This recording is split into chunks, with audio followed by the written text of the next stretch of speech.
నమస్తే. Welcome to Suman TV.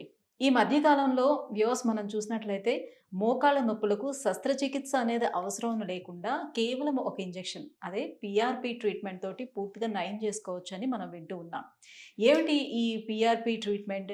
ఈ PRP treatment అనేది కేవలం మోకాళ్ళ నొప్పులకు మాత్రమేనా? లేకపోతే ఇతర నొప్పులకు కూడా పనిచేస్తుందా? మన శరీరంలో ఏ అవయవాలకి పీఆర్పీ ట్రీట్మెంట్ అనేది చేసుకోవచ్చు? ఈ ప్రొసీజర్ అనేది ఏ రకంగా ఉంటుంది? సో, ఈ విషయాలు అన్నీ కూడా తెలియజేసేందుకు మనతో పాటు ఉన్నారు డాక్టర్ సుధీర్ ధారా గారు ఫ్రమ్ ఈపియాన్ pain management, Dilsukhnagar. Hello sir. Hi అండి. సార్, మరి ఈ పీఆర్పీ ప్రొసీజర్ అనేది ఏ రకంగా ఉంటుంది సార్? సో పీఆర్పీలో 2017లో ఎప్పుడైతే నేను ఈపియాన్ స్టార్ట్ చేసినప్పుడు పీఆర్పీ కిట్స్ ఉంటాయి. అంటే కిట్స్ అంటే ఆ పీఆర్పీని పేషెంట్ బ్లడ్ తీసుకొచ్చి దాంట్లో వేసి దాన్ని ప్రాసెస్ చేసి పీఆర్పీని ఎక్స్ట్రాక్ట్ చేసి దాన్ని మోకాల్లో గుజ్జు జరిగిపోతే గుజ్జు, షోల్డర్లో ప్రాబ్లం ఉంటాయి, ఇక్కడ స్పైను, యాంకిల్, హిప్. సో ఇప్పుడు ఒకటే ఒక కిట్ ఉండేది. ఈరోజు మీరు అన్నారు కదా పీఆర్పీ ఇంత ప్రాచుర్యం పొందుతుంది. ఈరోజు దగ్గర దగ్గర 25-30 కంపెనీస్ కిట్స్ చేస్తున్నాయి. సో నా దగ్గరే ఉన్నాయి చూడండి. ఇదొక కంపెనీ, ఇదొక కంపెనీ, ఇదొక కంపెనీ, ఇంకా చాలా ఉన్నాయి. మేము మా హాస్పిటల్లోనే 7-8 కంపెనీస్ వాడుతుంటాం. సో జనరల్గా అందరికీ ఇది ఉంటుంది, అది ఎట్లా చేస్తారు పీఆర్పీ అని చెప్పి. పీఆర్పీ ఎప్పటి నుంచో ఉంది కదా సార్? చాలా సంవత్సరాల నుంచి, 2000 ఆ టైం నుంచి, ఇంకా 2080s నుంచే ఉంది. ఓకే. 80s నుంచి చాలా మంది ఆర్థోపెడిక్ డాక్టర్స్ చేసేవాళ్ళు. బట్ ఏంటంటే ఇప్పుడు సర్జరీ అన్నది ఒక పెద్ద అదొక అట్రాక్షన్ కదా, surgery orthopaedic doctor surgery. So అందుకని ఇది కొంచెం స్లోగా మూలపడిపోయింది. దాన్ని మళ్ళీ ఇప్పుడు ఈ న్యాచురల్ ట్రీట్మెంట్స్ ఏరియా వచ్చింది, ఎరా వచ్చింది. ఇప్పుడు మన ప్రైమ్ మినిస్టర్ గారు కూడా యోగా, న్యాచురోపతి మీద ఎక్కువ కాన్సన్ట్రేషన్. సో నరేంద్ర మోడీ గారు ఎక్కువ ఇంట్రెస్ట్ అదే, naturopathy, yoga, not all the surgeries లేదా కెమికల్స్తో లేకుండా చేయాలని ఆయన ఉద్దేశం. సో ప్రమోషన్ బాగా చేస్తున్నారు గవర్నమెంట్ ఆఫ్ ఇండియా కూడా. అందుకని పీఆర్పీ బాగా ప్రాచుర్యం పొందింది. సో బేసికలీ ఇప్పుడు ఇది ఈ కిట్ ఉంది, ఓకే, దీంట్లో ఇది ఉంటుంది. This is called PRP kit. Okay. So ఇక్కడ ఏంటి, బ్లడ్ కూడా కనపడుతుంది చూసారా. సో ఏం చేస్తాం, పేషెంట్ది ఒక 20 ml బ్లడ్ తీసుకుంటాం. ఈ పైన పోర్ట్ ఉంది కదా, ఈ పోర్ట్లో బ్లడ్ ఇందులో వేస్తాం.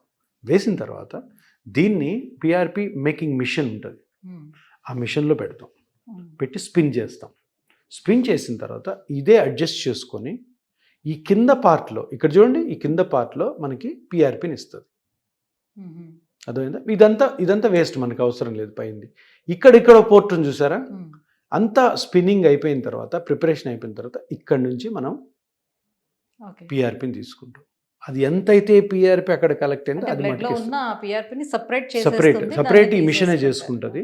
ఇక్కడ నుంచి తీసుకొని పేషెంట్లో మన స్కానింగ్లో చూసుకొని ఇంజెక్ట్ చేయడం. సో ఇది పీఆర్పీ కిట్ అనమాట. ఇది ఈ ప్యాకెట్స్లో ఉండే పీఆర్పీ కిట్. ఇది వన్ ఆఫ్ ద టైప్స్ అనమాట, మయోజెన్ అని ఇది ఒక కంపెనీ. సో దీనివల్ల ఎగ్జాక్ట్గా బ్లడ్లోని ప్లేట్లెట్స్ మీద ఉన్న గ్రోత్ ఫ్యాక్టర్స్ మనం ఎక్స్ట్రాక్ట్ చేస్తాం. బ్లడ్లో అన్ని పార్ట్స్ వేస్ట్. బ్లడ్లో ఏమేమి ఉంటాయి, ఆర్బీసీ, డబ్ల్యూబీసీ, ప్లాస్మా. మనకేం కావాలి, ఆర్బీసీ వద్దు, డబ్ల్యూబీసీ వద్దు, ప్లాస్మా కూడా మొత్తం వద్దు. ప్లాస్మాలో గ్రోత్ ఫ్యాక్టర్స్ కావాలి. ప్లాస్మాలో ప్లేట్లెట్స్ ఉంటాయి, ప్లేట్లెట్స్ మీద గ్రోత్ ఫ్యాక్టర్స్ ఉంటాయి. ఎగ్జాక్ట్గా ఆ గ్రోత్ ఫ్యాక్టర్స్ని మనం ఎక్స్ట్రాక్ట్ చేయాలి. కొన్నిసార్లు కొంతమంది అంటారు, సార్ పీఆర్పీ చేసుకుని పని చేయలేదని. కరెక్ట్గా గ్రోత్ ఫ్యాక్టర్స్ ఎక్స్ట్రాక్ట్ చేయకపోతే, కరెక్ట్గా గ్రోత్ ఫ్యాక్టర్స్ ఎక్కడ వదలాలో అక్కడ వదలకపోతే ఫెయిల్ అవుతుంది. సార్ నేను 2 వేసుకున్నాను సార్, పీఆర్పీలు పని చేయలేదు. సో కరెక్ట్ టెక్నిక్లో చేయాలి. అది సింపుల్ ఇంజెక్షన్. ఇదే కాకుండా ఎలాంటి వారిలో పనిచేయదు, కొన్ని ఎలాంటి కండిషన్స్ ఉండే వాళ్ళలో కూడా పనిచేయకుండా ఉంటుంది. అంటే ఒకటి కరెక్ట్ టెక్నిక్తో చేయాలి. చేస్తే కరెక్ట్గా స్కానింగ్ చేసుకొని ఏ పార్ట్ డ్యామేజ్ అయిందో ఆ డ్యామేజ్ని కనుక్కొని దాని మెజర్మెంట్స్ తీసుకొని అది పేషెంట్కి ఎక్స్ప్లెయిన్ చేసి కరెక్ట్ టెక్నిక్తో మనం పీఆర్పీని ఎక్స్ట్రాక్ట్ చేసి అక్కడ ఇంజెక్ట్ చేస్తే అవుతుంది. ఇది ఒకటి. ఎటువంటి పేషెంట్స్లో ఇది పని చెయ్యదు. మేము చెప్పిన ప్రికాషన్స్, జాగ్రత్తలు పాటించిన వాళ్ళలో చేయదు. తప్పకుండా నేను పేషెంట్ తోటి మాట్లాడి, చూడండి మీ లైఫ్ స్టైల్ ఇలా ఉంది, మీరు ఇలా మారాలి, కొద్దిగా మీ పని మీరు చేసుకోవాలి. మళ్ళీ మోకాళ్ళు కానీ ఎక్కడైతే మనం ఈ ట్రీట్మెంట్ చేస్తాం ఆ పార్ట్స్ అన్ని జాగ్రత్తగా ఉండాలి. అటువంటి పేషెంట్ కొన్ని డిసీజ్ కండిషన్స్లో అంటే ఇప్పుడు బ్లడ్లోని సెల్స్నే కదా మనం వేసేది. ఆ బ్లడ్లోని సెల్స్లో ఏదైనా ప్రాబ్లం ఉందనుకోండి, అంటే Okay. బ్లడ్ డిస్క్రియేసీ అంటారు, blood diseases, cancers, blood cancers. కొంతమందిలో ప్లేట్లెట్ కౌంట్ తక్కువ ఉంటుంది, థ్రాంబోసైటోపీనియా అంటాం. ఇటువంటి పేషెంట్స్లో ఇది పని చేయదు, ఏం డేంజర్ ఏం కాదు, వర్క్ చేయదు. ఎందుకంటే ఆ సెల్స్ లేవు కదా అక్కడ, ఆ సెల్స్ కొంచెం డీరేంజ్డ్ ఉంటాయి, సరిగ్గా Okay. పని చేయవు. సో ఇటువంటి కండిషన్స్లో అంటే మీరు ముందే బ్లడ్ టెస్ట్ వాడకూడదు. చేసి అంత Yeah. కండిషన్ బాగుందా లేదా అని చూసుకున్న తర్వాతే తీసుకుంటారు. తప్పకుండా చేయాలి, టెస్ట్ Okay. చేసుకొని చూసుకొని వచ్చారు. ఎందుకంటే ఇది ఒక సిస్టమ్, ఇది ఈ సిస్టంలో ఎక్కడ మనం డీవియేట్ అయినా, ఎక్కడ సరిగ్గా చేయకపోయినా కానీ అనుకున్న రిజల్ట్ రాదు. పేషెంట్ డిసప్పాయింటెడ్ ఉంటాడు, మనం డిసప్పాయింటెడ్ ఉంటాం. సో ఇప్పుడు ఏజ్ పెరుగుతున్న కొద్ది వారిలోని ఈ గ్రోత్ ఫ్యాక్టర్స్ అనేది తగ్గుతాయా? అస్సలు తగ్గవు. Hmm. ఎందుకంటే ప్లేట్లెట్స్ అనేవి ఏవైతే ఉన్నాయో బాడీలో, అవి కరెక్ట్ మోతాదులో లేకపోతే మనిషి నార్మల్గా ఉండరు. ఇప్పుడు నార్మల్గా నడుస్తూ ఉన్న మనిషికే కదా మోకాలు నొప్పి వస్తుంది, బెడ్ రిడన్ పేషెంట్కి రావు కదా. Yes. So platelets in case normal క్వాంటిటీలో లేకపోతే పేషెంట్ నార్మల్గానే ఉండడు, అసలు బెడ్ రిడన్ ఉంటాడు. Hmm. సో చనిపోతారు కూడా. జనరల్గా 99% పేషెంట్ బాగా యాక్టివ్గా తిరుగుతున్న పేషెంట్స్లో ప్లేట్లెట్స్ నార్మల్గా ఉంటాయి. సో అందుకని ఆ భయం ఏం అవసరం లేదు, బట్ టెస్ట్ చేసుకోవాలా తప్పకుండా, మనం చూసుకొనే అది చేయాలి. సో గతంతో పోల్చుకుంటే ట్రీట్మెంట్ వైజ్గా ఇప్పుడు సక్సెస్ రేట్ ఎలా ఉంది దీంట్లో? సక్సెస్ రేట్ చాలా చాలా ఇంపార్టెంట్ ఫ్యాక్టర్ ఏంటంటే, మనం ఎలా చేస్తున్నాము, మనం ఏమి ఎక్స్ప్లెయిన్ చేస్తున్నాం పేషెంట్కి, ఆ పేషెంట్ మనం అనుకున్న విధంగా ఉండగలడా లేదా అన్న అనాలిసిస్ చేసుకోకుండా కానీ పీఆర్పీ చేసే మటుకు పనిచేయదు, సక్సెస్ రేట్ ఉండదు.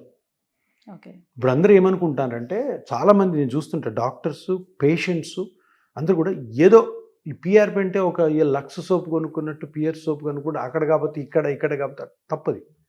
ఇది ఒక కమోడిటీ కాదు, ఒక వస్తువు కాదు. పీఆర్పీ అన్నది ఒక సైన్స్.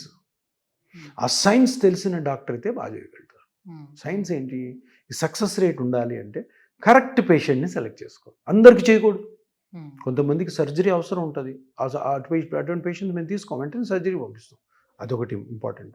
తర్వాత పేషెంట్ లైఫ్ స్టైల్ ఏంటి, ఆయన చేసే జాబ్ ఏంటి, దానికి అనుగుణంగా ఈ ట్రీట్మెంట్ జరగాలి. అందరికీ వేసేస్తే తగ్గిపోద్దని అనుకోకూడదు. తర్వాత ఏ పార్ట్ డ్యామేజ్ అవ్వడం వల్ల నొప్పి వస్తుంది అన్నది స్కానింగ్లో అనుకోవాలి.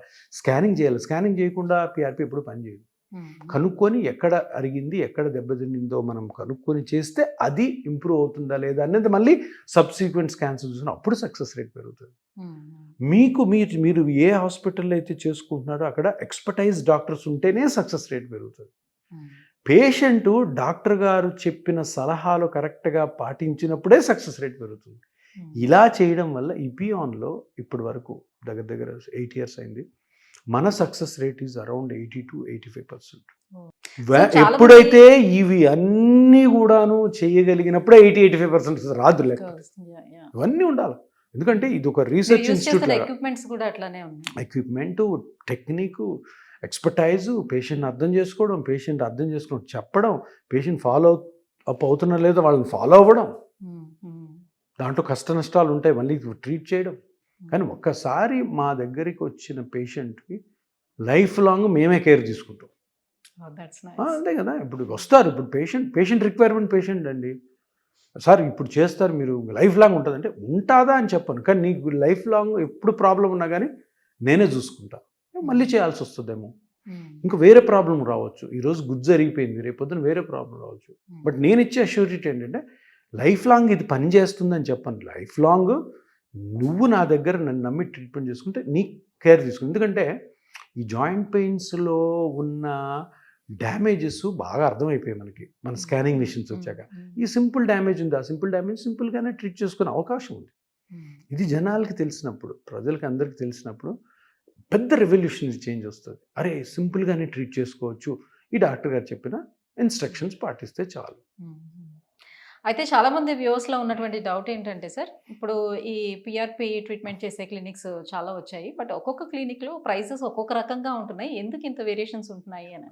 ఇది కాంపిటీషన్ ఎప్పుడు ఉంటుంది కదా ఒక్కొక్కరు. కాబట్టి ఒకటి అందరు గమనించాల్సిందంటే క్వాలిటీ అన్న దగ్గర మనీ కాంప్రమైజ్ కాకూడదు. మనకి క్వాలిటీ కావాలనుకున్నప్పుడు దానికి ప్రిస్క్రైబ్డ్ ప్రైసింగ్ ఉంటుంది. ఇప్పుడు చూడండి ఈ కిట్ ఉందనుకో, ఈ కిట్కి ఒక ప్రైస్ ఉంటుంది. ఆ ప్రైస్ మీద ఇంకా చాలా మనం డిస్పోజబుల్స్ వాడాల్సి వస్తుంది. మనం సియామ్ ఫ్లోరోస్కోప్ అనే మిషన్ వాడతాం, అల్ట్రాసౌండ్ మిషన్ వాడతాం, దాని ఛార్జెస్, డాక్టర్ చేసినందుకు ఛార్జెస్, నర్సింగ్ ఛార్జెస్, అలా అంతా కలుపుకొని వేసినప్పుడు ఆ పిఆర్పి అన్నక ఒక రూపాయి అనుకోండి. దానికి ఆ రూపాయి అన్నది క్వాలిటీ పిఆర్పి టెక్నిక్. దాన్ని 10 పైసలకు నువ్వు చేసావు అనుకో, ఎక్కడో దగ్గర కాంప్రమైజ్ అవ్వాలా? సో అది అందుకని ఆ డిఫరెన్స్, ఈ డిఫరెన్స్ ప్రతి హాస్పిటల్లో ప్రతి ట్రీట్మెంట్లోనూ ఉంటాయి. కానీ పేషెంట్ ఎవరైతే ట్రీట్మెంట్ లో ఏమైనా తేడా ఉంటది. ఉంటుంది, ప్రైజెస్ వైజ్ గా ట్రీట్మెంట్ లో తేడా ఉంటుందా ఏంటి అని తప్పకుండా. అడుగుతా ఉన్నారు. తప్పకుండా ఉంటుంది. నేను అదే చెప్తున్నాను. ఇప్పుడు ఒక దగ్గర ఒక హాస్పిటల్లో ఒక ఎక్స్పర్టైజ్డ్ డాక్టర్ ఉంటాడు, ఆయన ఛార్జ్ కొంచెం ఎక్కువ ఉంటుంది. అడిగితే చెప్తున్నాను, అవును పిండి నేను కొద్ది expert. రొట్టె. ఒక చిన్న డాక్టర్ ఉంటాడు, ఆయన చిన్న క్లినిక్ పెట్టుకుంటాడు, మేబీ ఆయన అంత ఎక్స్పీరియన్స్ ఉండకపోవచ్చు. సో అక్కడ ఎక్కడో దగ్గర ఎక్స్పర్టీజ్లో అన్నా కాంప్రమైజ్ అవ్వాలి, ఎక్విప్మెంట్లో అన్నా కాంప్రమైజ్ అవ్వాలా, హాస్పిటల్ అట్మాస్ఫియర్ అన్నా కాంప్రమైజ్ అవ్వాలా, ఓటీలో ఉన్న అట్మాస్ఫియర్లో అన్నా కాంప్రమైజ్ అవ్వాలి. సో ఎప్పుడు కూడాను మీరు చూడండి, ఎవరన్నా ఇండివిజువల్ ఒక్కసారి 2 సార్లు ఇటువంటి ట్రీట్మెంట్ తీసుకుంటారు, అక్కడ డబ్బుకు కాంప్రమైజ్ అవ్వద్దు అంటాను నేను. ఎందుకంటే క్వాలిటీ ట్రీట్మెంట్ దొరకలేదనుకో, ఆ డబ్బులు వేస్టే కదా, మళ్ళీ ఇంకో దానికి పరిగెత్తాలి మనం. సో అందుకని ఆలోచించుకొని చేయాల్సిందంటే, ఒక్కటి, ఇది ఒక వస్తువులాగా చూడొద్దు, ఇదొక సైన్స్. ఇది బాగా తెలిసిన ఎక్స్పర్టీజ్ ఉన్న డాక్టర్ దగ్గర చేసుకోవాలనుకుంటేనే దీని రిజల్ట్ మంచిగా ఉంటుంది. Right, thank you so much sir. PRP మీద మాకున్నటువంటి సందేహాలన్నీ కూడా క్లారిఫై చేశారు. Thank you so much. Thank you.